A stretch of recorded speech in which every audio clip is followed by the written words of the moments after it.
Bola ao centro. Um olhar sobre a jornada. Sejam bem-vindos ao Bola ao Centro, o podcast futebolístico que tu estavas a precisar. Eu sou a Catarina Cerdeira e comigo está sempre Bruno Russo. Oi, pessoal. E hoje temos connosco um convidado muito especial, Pedro Azevedo. Alô malta, tudo bem? Olha, muito obrigado pelo convite, Bruno e Catarina, e é um prazer estar aqui no vosso projeto do Bola ao Centro. Olha, obrigada a nós por teres aceito o convite. Só para explicar à malta, para quem não sabe, o Pedro participa em 2 podcasts sobre futebol, o Pre-Bet Show da Betano e o Premier 11 by Segundo Poste para a 11. Portanto, queremos agradecer a vocês pelo carinho no último episódio e por todo o feedback que nos dão. É sempre muito importante para nós fazer e trazer o melhor conteúdo possível. Portanto, bola ao centro para começarmos o episódio. Bola ao centro.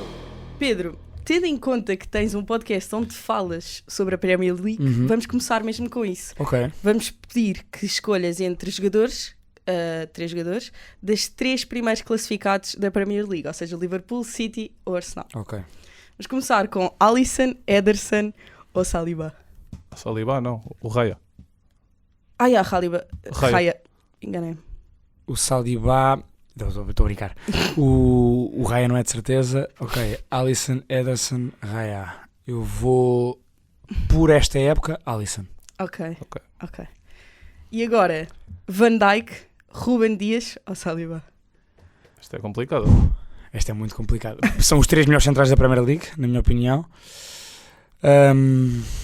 Overall, eu gosto mais do Ruben Dias esta época e apesar dos erros no Emirates, eu vou Van Dijk. Ok. Interessante. Agora, Endo, Rodri ou Rice? Rodri. Eu acho que- Nem há Sim, dúvida nenhuma. Nós estávamos a escrever esta e nós assim, não vai ter hipótese. Podiam pôr Rodri com qualquer outro médio defensivo neste momento no mundo, eu escolhi o Rodri. Não tem hipótese. McAllister, Kevin De Bruyne ou Odegaard? Pela temporada. Pela temporada, Yeah. pela temporada eu vou Odegaard. Ok. Não iria De Bruyne, overall iria De Bruyne, obviamente. Claro. Mas acho que o McAllister está a fazer um papel brutal no Liverpool e foi uma belíssima contratação, até pelo preço, que não foi nada caro para aquilo que é as transferências dentro da Premier League. Mas vou para o capitão Odegaard. Ok. Agora, Luís Dias, Foden ou Saka? Vou Phil Foden. Phil Vou Foden? Phil Foden é um craque e acho que finalmente esta época está a ter o destaque que merecia. Muito bem. Agora, por último, Darwin, Haaland ou Gabriel Jesus? Pela época vou Darwin. Pela época, Darwin? Boa escolha. Acho que sim. Também pela lesão do Haaland. Sim, exato. Exato. Teve muitos jogos de fora até agora. Agora começamos, como costumamos começar, falando da Liga Portuguesa. Começamos então com o Sporting, que ganhou 5-0 ao Braga. Já não é o primeiro jogo que o Sporting ganha 5-0. Com golos de Trincão, Eduardo Quaresma, Gyökeres, Daniel Bragança e Nuno Santos. Pedro, o que é que nos podes dizer sobre este jogo? Olha, eu acho que este jogo prova, acima de tudo, a força ofensiva do Sporting. O Sporting vai com mais 12 golos marcados do que o Benfica, mais 23 golos marcados do que o Porto e portanto, para mim uma das grandes diferenças do Sporting para esta época e que se verificou neste jogo é mesmo a diferença que o Gyökeres veio fazer não só no ataque do Sporting como em toda a equipa do Sporting, e falo de variabilidade ofensiva, falo de destaque maior para jogadores como Edwards e Trincão por ter Gyökeres na frente do ataque do Sporting. E falo da mentalidade da equipa do Sporting que não para de querer marcar por ter um homem como Gyökeres. Eu concordo perfeitamente. Eu acho que este jogo demonstra bastante aquilo que foi a meia-final da Taça da Liga, em que foi um jogo de sorte para o Braga, não sei se concordas. Sim. E foi um jogo, neste jogo o Sporting entrou muito bem, muito pressionante, até obrigou o erro do Vítor Gomes, que deu o golo do Trincão. Ali na segunda parte o Sporting abanou um bocadinho e o Braga podia até ter chegado ao 2-1, não conseguiu, e o Sporting acabou por fazer o 3-0 e depois o 4-0 e o 5-0 com muita naturalidade, mas não foi um jogo em que o Sporting foi tão forte assim ofensivamente. Foi mais eficaz Foi até. mais eficaz, exatamente. Como foi, por exemplo, com o Casa Pinho, que todos os lances que ia lá à frente acabava por fazer o golo, ao contrário de outros jogos em que se calhar o Sporting ganhou por uma margem de 2 ou 3, mas foi muito perdulário na finalização. Sem dúvida. Eu acho que tu falas na altura, naquele período da segunda parte. Dos 45 aos 70, que Sim, é o terceiro golo até ao 3-0, exatamente. O Álvaro Jaló teve ali uma oportunidade. Quase na pequena área, exatamente. Mas no geral, eu acho que o que o Sporting demonstra é, mesmo em alguns períodos do jogo em que não está a dominar, é uma equipa super confiante neste momento. E isso faz a diferença. E eu acho que o Arthur Jorge teve uma tática um bocadinho suicida, digamos assim, a dar a missão ao Vítor Carvalho e ao João Moutinho de estarem completamente em cima dos médios alas, que são interiores, que é o Pedro Gonçalves e o Trincão. Ou seja, não podes meter um jogador como o João Moutinho a passar uma primeira parte toda a estar em cima de jogadores como o Trincão, como o Pedro Gonçalves. Depois, claro, ali no início da segunda parte, quando o Braga teve mais bola, claro que o João Moutinho soltou um bocadinho mais, mas acho que foi uma tática um bocadinho suicida, digamos assim, do Arthur Jorge. O Arthur Jorge, desculpa Catarina, teve outro erro estratégico, na minha opinião, para além deste que tu apontas, que é, tentou pressionar com 4 homens a primeira fase de construção do Sporting, que estava com 6. O Sporting ganhava sempre superioridade, principalmente pelo lado do Eduardo Quaresma. E uma equipa como o Sporting, que neste momento tem Gonçalo Inácio como central pela esquerda e Eduardo Quaresma como central pela direita, que são 2 defesas centrais que dão muito boa saída de jogo, progredem bem com bola, têm bom passe longo, conseguem tocar, até tabelar e sair a jogar, foi, não diria suicida, mas sem dúvida um erro estratégico do Arthur Jorge. Lá está, eu ia perguntar qual é a grande diferença deste jogo para o jogo da Final Four.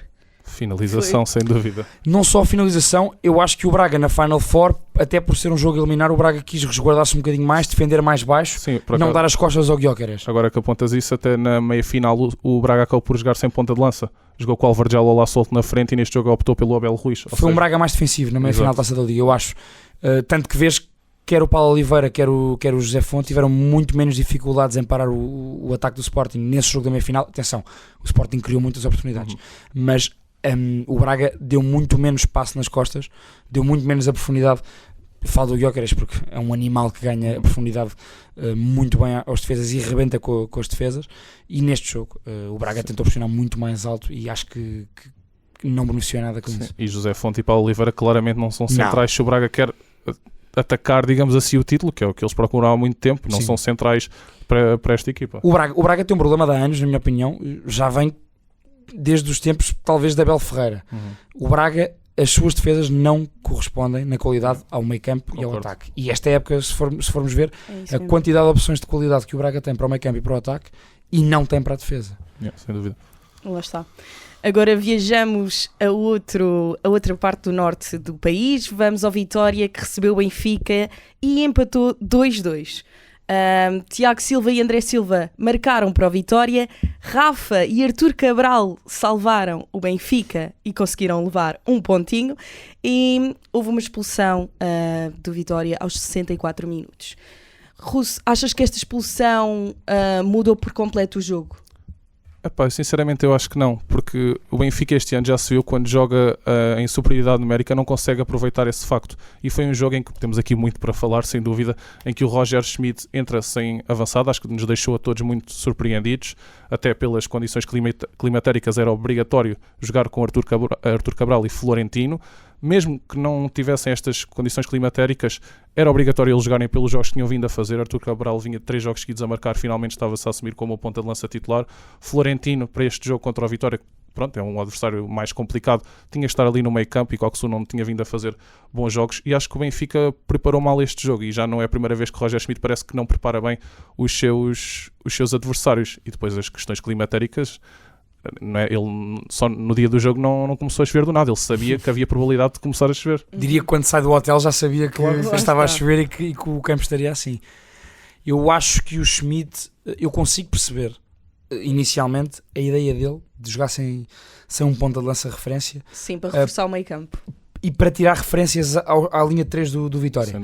Mas é o que tu dizes agora, a partir do momento em que se percebe que as condições são as que estavam, acho que não vinha mal ao mundo se Schmidt mudasse, e portanto parece-me um erro crasso no plano inicial dele começar sem Florentino no meio campo, que já se percebeu que neste momento, para o Benfica ter mais estabilidade, o meio campo tem que ser Florentino e João Neves. E o erro ainda maior, na minha opinião, foi, com o campo impraticável para jogar pelo chão e para trocar bola, não ter uma referência para Trubin, que tem muita qualidade, por exemplo, no jogo longo, poder colocar em Arthur Cabral, nem que fosse para o Benfica ganhar segundas bolas e, portanto, subir logo mais no campo. E subindo mais no campo tinha que ter Florentino atrás também. E parece que os jogadores do Benfica nunca se conseguiram habituar ao campo. Na primeira parte faziam muito espaço atrasado, espaço entre os centrais, central para lateral, e a bola ficava sempre presa. E não nos podemos esquecer que esta temporada, a única vez que o Benfica jogou sem avançado foi contra o Porto para a Supertaça. O que é que aconteceu ao intervalo? substituição, entrada do Musa, neste caso foi o Arthur Cabral neste jogo, E muda. e a entrada do Florentino, E o jogo muda. se não me engano, e o jogo mudou por completo e o Benfica acabou por ganhar essa supertaça. Este jogo aqui não ganhou, porque se calhar já foi tarde, porque se tivesse começado com este 11 desde o início, provavelmente o Benfica teria ganho, mas o Benfica pode ficar muito feliz com o empate, porque se alguém merecia a vitória neste jogo, era sem dúvida a vitória, e o Benfica pode agradecer muito ao Turbine. Mais uma vez, Mais uma vez, se exato. nós olharmos para a estatística do jogo, o Vitória faz o dobro dos remates do Benfica. E faz 12, o Benfica faz 6, sendo que 12 dos remates do Vitória, 7 são à baliza. O Turbine faz uma enorme defesa na primeira parte e uma enorme defesa com o pé na segunda parte. Ao Jota Silva. Ao Jota Silva, exatamente.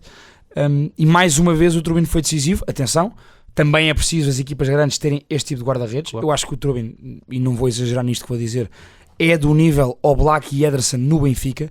Neste século é um guarda-redes desse nível e o Benfica precisava disso há anos. Agora, isso diz muito também do mau jogo que o Benfica fez. Eu consigo compreender a questão das condições climatéricas e do estado do relevado. Por exemplo, era quase impossível jogar pelas linhas. Pelas alas estava impraticável mesmo. Agora, o Benfica efetivamente insistiu nisso. Parece que mesmo, não só o Schmidt não percebeu isso no plano inicial, como os jogadores do Benfica não perceberam isso durante o jogo. Sim. Insistiram pelas zonas do relevado que estavam piores, tentaram jogar pelo chão quando não se podia, também porque faltava essa referência. Na segunda parte, eu acho que se vê a diferença com o Florentino e com o Arthur Cabral, sem dúvida. Sim, e depois um relevado impraticável, como estás a dizer, pelas linhas, e depois ainda jogar mais com o Morata lateral ainda se torna Lá está. duplamente Era mesmo impraticável. isso que eu ia Sim. perguntar. Se as grandes alterações que fazíamos aqui seria Florentino, Carreras e Arthur Cabral, teria sido um jogo completamente diferente. Olha, não só para este jogo, como para o futuro do Benfica nesta época. Na minha opinião, o melhor Benfica será com Álvaro Carreras na esquerda, Florentino a 6 e Arthur Cabral a ponta de lança, com Marcos Leonardo como alternativa principal. Não sei até se o Marcos Leonardo não acabará como titular pela sua qualidade, mas o Arthur Cabral neste momento está num ótimo momento de forma, e até por isso eu não percebi porque é que Schmidt não colocou o titular, porque é quando um jogador está nesse bom momento, nessa confiança, é aproveitar e mantê-lo.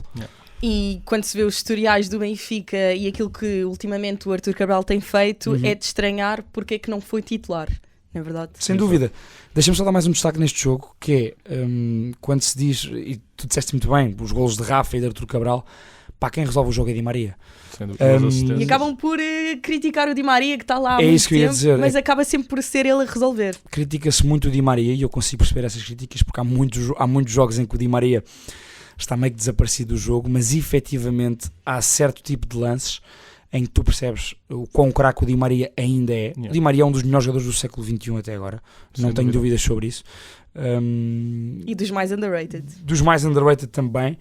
E há aqui uma questão que é bom para o Benfica ter um jogador como Di Maria a resolver jogos como consegue resolver, de um momento para o outro saca um lance destes e num golo ou numa assistência o Benfica está no jogo, mas não é bom estar dependente disso, e eu sinto que o Benfica coletivamente tem que crescer mais para conseguir ser campeão, atacar a Liga Europa nesta segunda metade da época, porque depender só de Di Maria não chega. Sem dúvida, e o Benfica só depende de si, portanto cada vez é mais Sim. importante. Seguimos então para a Aroca, em que o Porto perde 3-2. O Aroca, que até estava a ganhar 3-1, atenção, o jogo foi mais puxado para o lado do Aroca. Mujica, Cristo e Jason foram quem marcou para o Aroca. Evanilson e Francisco Conceição para o Porto. Tivemos Fábio Cardoso expulso e temos aqui Francisco Conceição, que volta a marcar. Tem sido um trunfo do Futebol Clube do Porto. Sim, tem sido dos poucos jogadores que têm dado algum alento a esta equipa do Porto, mas eu acho que os principais destaques deste jogo é o trio de espanhóis do Aroca, o Jason, o Mujica e o Cristo Gonçalves. São jogadores de outro nível que não o Aroca, jogadores formados no Barcelona, no Real Madrid. O Jason é um jogador com mais de 100 jogos na La Liga, ou seja, são jogadores de outro nível. Depois, eu por acaso estava à espera de que o Sérgio Conceição neste jogo metesse já o Otávio, não sei se concordas, Pedro, que Sim. o Otávio fosse já titular. Concordo porque acho que o Otávio tem um nível que o Fábio Cardoso não tem para ser titular do Porto. Eu acho que este cartão vermelho deu só um propósito ao Sérgio Conceição Sem dúvida. de meter já Está aqui a oportunidade certa para o meter já o Sérgio. Otávio no próximo jogo. Depois o Sérgio Conceição foi muito crítico, o Nico Gonçalves na conferência de imprensa. Eu não percebi porque até acho que foi dos poucos jogadores do Porto que conseguiu produzir alguma coisa no jogo. Acho que o Sérgio Conceição não é assim tão crítico com jogadores que muitas vezes cometem erros, e ele não é assim tão crítico. Sim. Mas eu acho que o Nick tem vindo a crescer cada vez mais durante esta época, ali no meio campo, e agora com a lesão da Alan Varela, não sei até que ponto é que este meio campo do Porto se vai conseguir aguentar com o Nico Gonçalves e com o Eustáquio. Viu-se logo que a saída do Alan Varela no jogo que a equipa tremeu completamente, a equipa muito partida, o Arouca sempre a aproveitar os contra-ataques, as costas dos laterais do Porto, e é isto. O Arouca tem deixa-me dar este destaque positivo ao Arouca. O Arouca tem um ataque fortíssimo. O Jason, este ataque espanhol, este trio espanhol, o Jason, o Cristo Gonzalez e o Morrica, são jogadores de outro nível, como tu disseste. O Jason, por exemplo, na época passada jogava no Alavés. Fez 38 jogos no Alavés. E o Cristo, o Morrica e o Jason têm formação de clubes grandes em Espanha. O Cristo chegou a jogar na equipa principal do Real Madrid. Chegou a jogar na equipa principal. Exatamente. E, portanto, são jogadores de outro nível. Muito bom para o Arouca, que conseguiu trazê-los para cá. E acho que é só dar este parênteses, acho que é uma boa oportunidade para os clubes portugueses da Primeira Liga apostarem, que é, há muito jogador com qualidade, por exemplo, na Segunda Liga Espanhola, ou até em equipas B de grandes clubes espanhóis, que precisam de dar um passo atrás, neste caso para eles, que é virem para equipas de gama média portuguesa, e o Arouca está a aproveitar isso muito bem. Portanto, não me surpreendeu a nível ofensivo o que o Arouca deu. O Arouca faz menos remates que o Porto, mas faz mais remates à baliza. Acaba por ser mais eficaz nesse aspecto. Não me surpreendeu porque Daniel Silva, desde que entrou no Arouca, está a fazer um grande trabalho. Basta pegarmos naquilo que era o Arouca do início da época com o Daniel Ramos e no que está a ser o Arouca agora. Nos últimos 12 jogos o Arouca só perde com o Benfica e com o Vitória. E portanto é uma grande época. Agora, surpreendeu-me sim o Porto, porque o Porto vinha num bom momento. O Porto há um mês para cá vinha a jogar bem, vinha a melhorar, na minha opinião até curiosamente a beneficiar do facto de Taremi estar na Taça da Ásia. Taremi é um grande jogador, esta época não está em bom plano, e eu acho que o Evanilson sente-se muito mais confortável a jogar como ponta de lança sozinho na área, deixa a área só para o Evanilson, que ele está muito confortável com isso. E indo ao Chico Conceição, a alteração no plano tático que o Sérgio Conceição fez neste último mês, para mim resultou. Colocar PP atrás do ponta de lança, colocar Chico Conceição na linha, que é o jogador do Porto mais forte no 1 para 1, o meio campo com Alan Varela e com o Nico, que é um jogador ofensivamente no último terço que faz a diferença. Alan Varela, que para mim acabará por ser um excelente médio defensivo no panorama do futebol europeu. E com a sua saída viu-se a diferença, sem dúvida.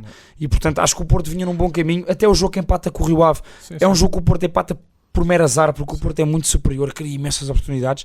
Não consegui perceber o porquê desta quebra do Porto neste jogo com o Arouca. Quer dizer, consigo perceber da parte do mérito do Arouca, não consigo perceber da parte do Porto, que produziu tão pouco. Sim, eu acho que o nível ofensivo do Porto nestes últimos jogos tinha vindo a esconder um bocadinho as debilidades defensivas. Sim, isso concordo. Que o Porto, ou seja, neste jogo o Arouca é uma equipa de contra-ataque, uma equipa que aproveita os homens da frente, e com a subida dos dois laterais ao mesmo tempo o Porto ficava muito exposto. O Pep já não é o Pep que nós conhecíamos, num contra o Fábio Cardoso não é o jogador para ser titular na equipa do Porto, e acho que o Porto vai beneficiar muito com esta expulsão do Fábio Cardoso e com a titularidade do Otávio. O Otávio, que é um jogador muito mais atlético, muito mais forte, muito melhor num contra um que o próprio Fábio Cardoso. E até de pés, não é? Tecnicamente também é melhor. E pode vir a aprender muito com o Pep, que não há melhor mestre, digamos assim, do que o Pep. E acho que o Otávio é muito mais central da equipa grande do que o Fábio Cardoso, pelo menos para ser titular.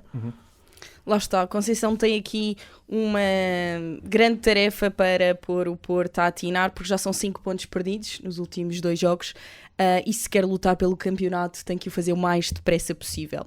Seguimos então para a La Liga, onde os 2 primeiros classificados defrontaram-se e o Real Madrid recebeu o Girona, e eu não estava à espera, mas ganharam 4-0 e ficaram a uma distância de 5 pontos. Outra vez Bellingham, aliás 2 vezes Bellingham, Vinícius e Rodrigo. Russo, diz-me. Foi mais um grande jogo da turma de Ancelotti, 2 golos de Bellingham, uma grande assistência do outro mundo mesmo, do Vinícius Júnior. O Ancelotti é um treinador que se consegue sempre recriar, a jogar com uma defesa com Carvajal a central, com Tchouaméni, com Lucas Vázquez e com Mendy, uma defesa que não é de Real Madrid, mas mesmo assim os jogadores conseguiram se adaptar, com lesões do Alaba, lesões do Militão, do Courtois. Depois, do meio campo para a frente, é uma equipa do outro mundo, a jogar ali basicamente num 4-4-2 losango, com o Rodrigo e com o Vinícius mais soltos na frente, o Bellingham a jogar assim uma espécie de 10, que vem a aprimorar cada vez mais a sua chegada à área e a sua finalização, já conta com 20 golos esta época. E acho que foi o Real Madrid a impor-se e a demonstrar o porquê de ser a melhor equipa em Espanha e não só a melhor equipa no mundo. Achas que é a melhor equipa no mundo, atualmente? Atualmente, entre Real Madrid e Manchester City. Ok. E tu? agora.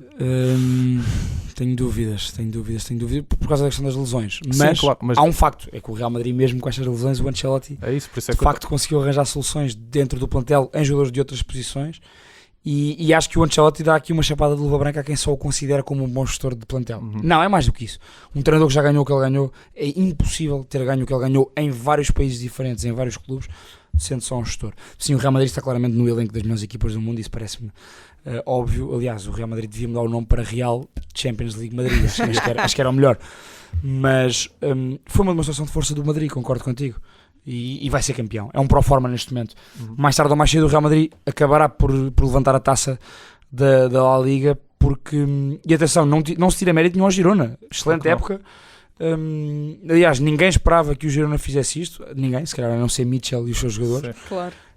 O Girona, isto sim, parece-me que está a começar a criar um projeto muito sólido. Pertence ao grupo City, obviamente.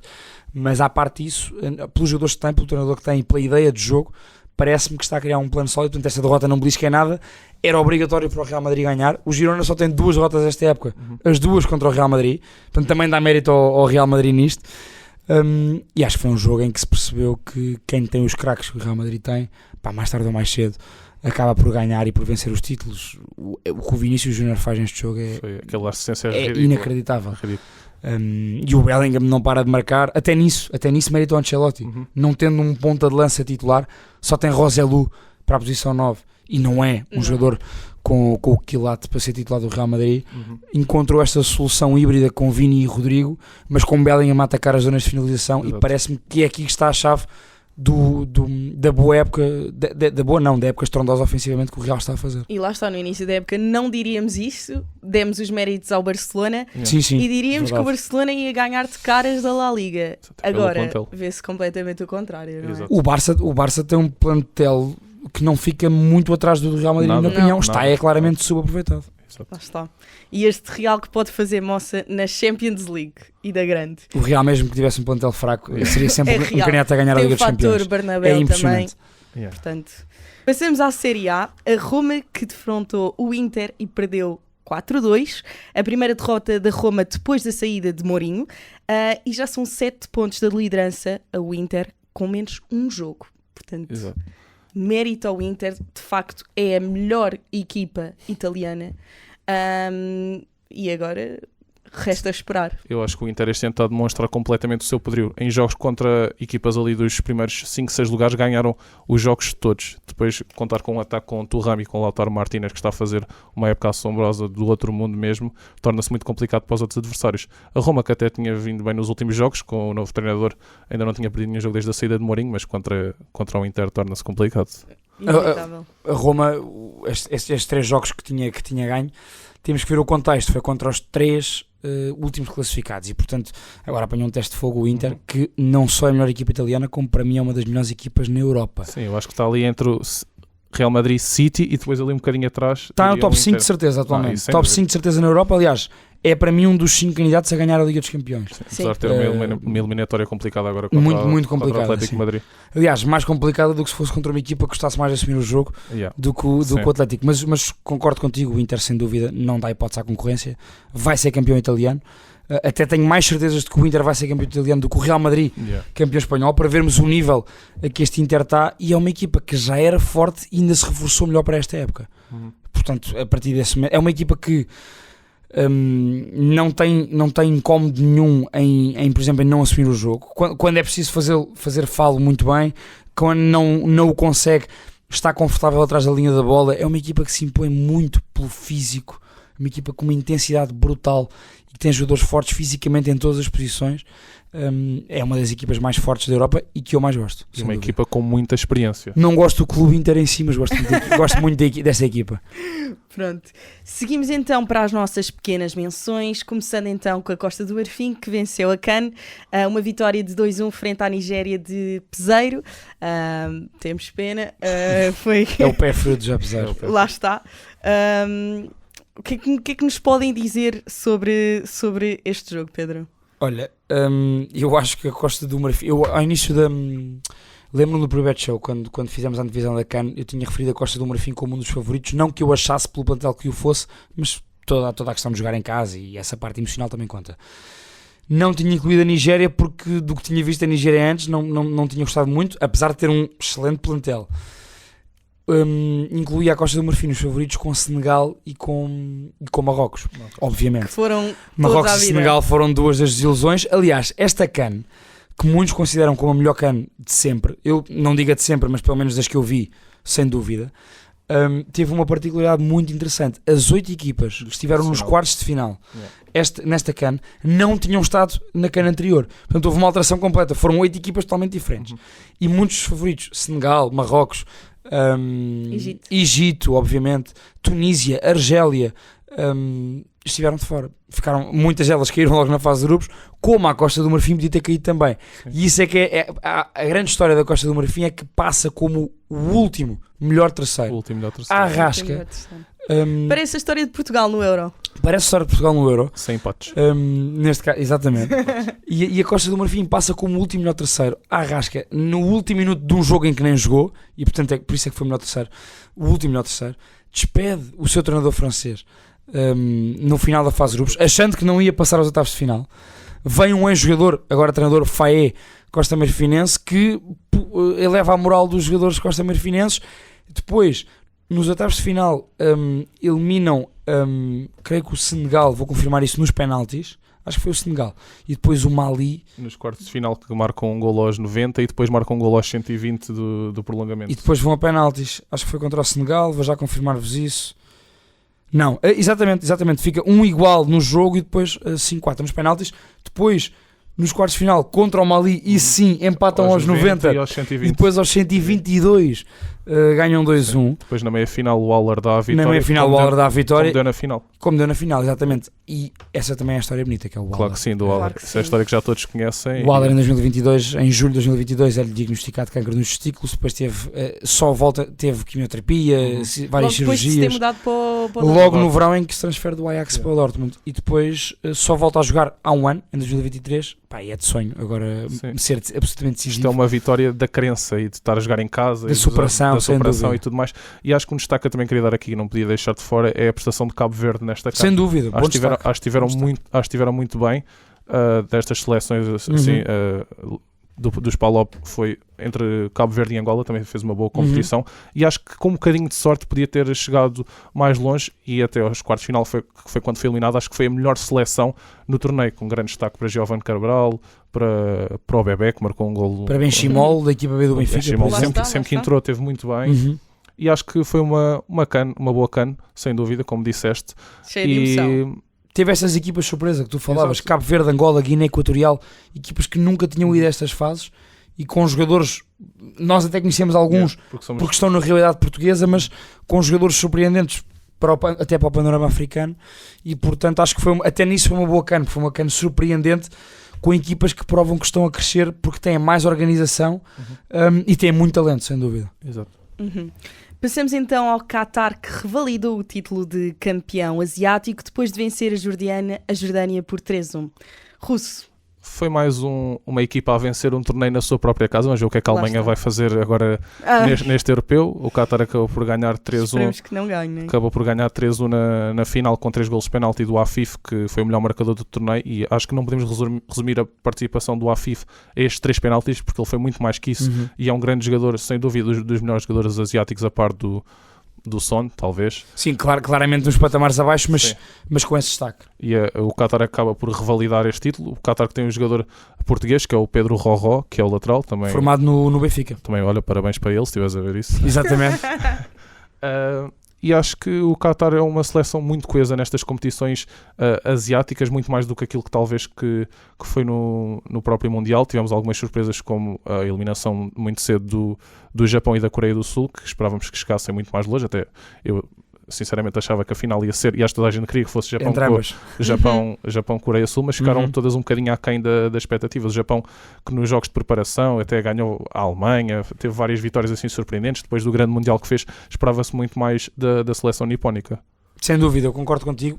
Aliás, Japão, Coreia do Sul, Arábia Saudita eram provavelmente os mais fortes candidatos a vencer esta Taça da Ásia, que também foi uma competição a par da CAN, que teve muitas surpresas. O Qatar a ganhar não foi uma surpresa, o Qatar já tinha vencido a anterior Taça da Ásia, portanto é a segunda, creio que é a segunda consecutiva do Qatar, o que também diz muito do nível atualmente do futebol asiático. Não diz o nível do Japão e da Coreia do Sul até da Arábia Saudita, mas diz no geral, porque o Qatar, vimos o Mundial vergonhoso que fez, em que não se conseguiu superiorizar a ninguém, e portanto o Qatar não foi uma surpresa a ganhar. Eu punha uma escada abaixo de Coreia e de Japão e até da Arábia Saudita, mas pronto, mas era um candidato, até por jogar em casa. A grande surpresa da Jordânia, eu queria dar esse destaque porque foi uma história bonita. Até o Irão, quando fala de candidatos, até o Irão era um candidato. A Jordânia foi a surpresa da competição, uma história lindíssima. Para termos uma noção, apenas um jogador da seleção da Jordânia joga na Europa. Para mim, o craque desta Taça da Ásia, a par do Afif, o Altamari, o número 10 da Jordânia, um craque de pé esquerdo, 26 anos, joga no Montpellier, e acho que com esta competição poderá dar um salto até para patamares superiores, e portanto queria dar esse destaque à Jordânia, uma história bonita de um país que nunca tinha ido à final da Taça da Ásia, e até fiquei um bocadinho triste por não terem ganho, porque estava a puxar por eles na final. Malta, passamos então para os destaques da semana e agora vamos poder cada um de nós dar o nosso destaque. Se calhar começava por ti, Pedro. Destaque da semana. Eu queria... O meu destaque... Já o falámos na cana, eu tinha que dar o destaque ao Haller, porque por essa questão da superação, o que o Sebastian Haller passou não se deseja a ninguém. Ele no Ajax, se nos lembrarmos na altura, era um dos melhores pontas de lança na Europa à época. Quando se transfere para o Dortmund até se criou muita expectativa. Ele foi substituir o Haaland, era essa a sua função. Infelizmente foi-lhe diagnosticado cancro nos testículos na altura.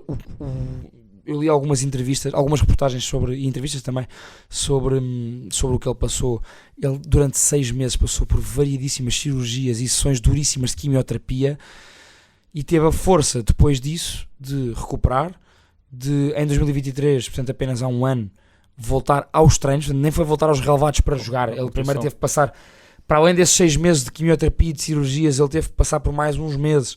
Ele quase não joga, se nos lembrarmos da época passada na Bundesliga, ele só aparece nos jogos finais e ia jogar muito pouco, alguns minutos, porque foi muito duro para ele, e portanto após isso ter a força de regressar ao alto nível, porque ele neste momento estava no alto nível no Borussia Dortmund, e de ser um jogador absolutamente decisivo para a conquista dos elefantes da sua seleção da Costa do Marfim.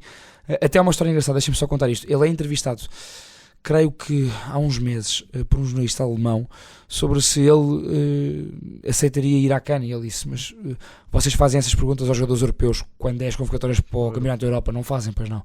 Pronto, e ele demonstrou esse amor que tem pela Costa do Marfim e por África, e acho que foi, como o próprio diz, ele tem umas declarações na flash interview no pós-jogo, agora com a Nigéria, ele diz que foi o sonho cumprido, e acho que esta história de superação do Haller dá-nos algum alento, e acho que tem que dar motivação a todos. Muito bem, gostei. Russo, qual é o teu destaque da semana? Olha, o meu destaque, como já falámos, é o Daniel Sousa, o treinador da equipa do Aroca, que pegou na equipa há 10 jornadas atrás e ocupavam o 18º lugar, ou seja, a última posição do campeonato, e neste momento estão em 7º lugar. Como tu disseste há bocado, perderam só com Benfica e Vitória, e acho que não é um destaque da semana, é mais um destaque desde que ele está no Aroca, mas é muito merecido, e esta derrota ao Porto foi a cereja no topo do bolo para aquilo que tem vindo a ser o trabalho de Daniel Sousa à frente da equipa do Aroca, e mesmo o trabalho que ele já tinha feito no Gil Vicente foi muito positivo, e agora está a complementar este trabalho. Muito bem.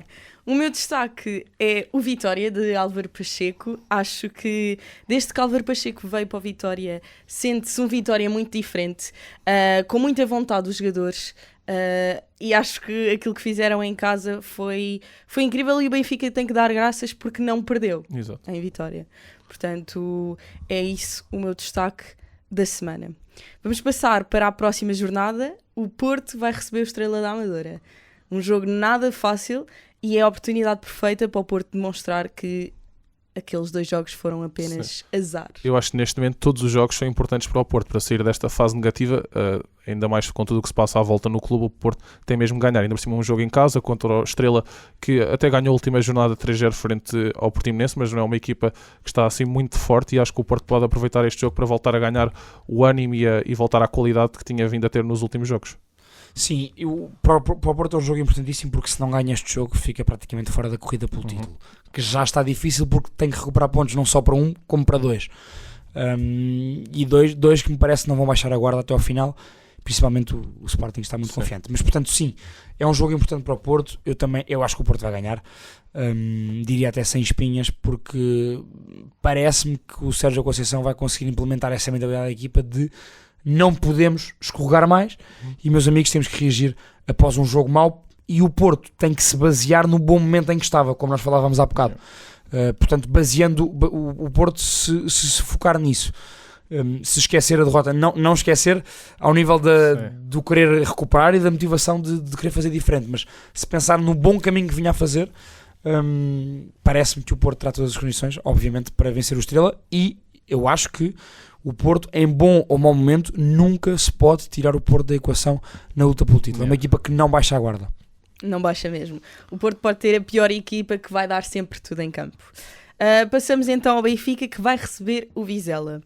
Este jogo em casa representa uma hipótese para o Benfica, não só de não escorregar, como também pode tirar aqui algum alívio depois do empate em Guimarães. E o Benfica, que já é a terceira vez que vai jogar contra o Vizela, ou seja, é uma equipa em que Roger Schmidt tem que conhecer muito bem e ainda tem mais a obrigação de preparar bem este jogo. Não nos devemos esquecer que tanto Benfica como Sporting vêm de uma jornada europeia, mais complicado para o Sporting, que vai fazer uma viagem até à Suíça para defrontar o Young Boys. O Benfica vai jogar em casa, defrontar um Toulouse, que é uma equipa um bocadinho, digamos assim, debilitada, que ocupa a 14ª posição da Liga Francesa, mas acho que o Benfica, jogando em casa e depois deste, digamos assim, mau resultado, que até acabou por ser bom, tendo em conta o jogo, tem tudo para ganhar ao Vizela e para manter a primeira posição do campeonato, enquanto tem mais o jogo que a equipa do Sporting. Há um destaque no Benfica, que não vai ter Florentino, porque está de castigo, e Coxu também. Levou o quinto amarelo. Coxu também, ou seja, podemos vir a ter um meio campo inédito, que é João Neves e Aurnes. Provavelmente será isso que vai acontecer. Apesar disso, o Benfica tem claramente a obrigação de ganhar, e de ganhar afirmativamente, não é só ganhar. Acho que é importante para a parte psicológica da equipa do Benfica, ganhar com folga, ganhar afirmando-se, dominando o jogo por completo. Tem todas as condições para fazer. O Vizela é uma das equipas mais frágeis da nossa liga, porque preparou muito mal a época com treinadores vindos do além, do penúltimo classificado da Lituânia e agora da seleção de El Salvador. Apesar de se ter reforçado bem no mercado de inverno, Domingos Quina e Bruno Costa são duas boas contratações para o Vizela, mas o Benfica, obviamente, por exemplo, se fizer um jogo ao nível do que fez com o Gil Vicente, em que conseguiu pressionar mais alto, conseguiu dar um cheirinho daquilo que foi o Benfica da época passada, parece-me que o Benfica ganhará sem dificuldades. Sim, aqui o Benfica só depende de si e não pode mesmo escorregar, porque o Sporting aparenta não o fazer, não é? Exato. Já que falei do Sporting, o Sporting vai a Moreira de Cónegos e tem aqui uma tarefa, não é fácil, nunca é fácil jogar lá.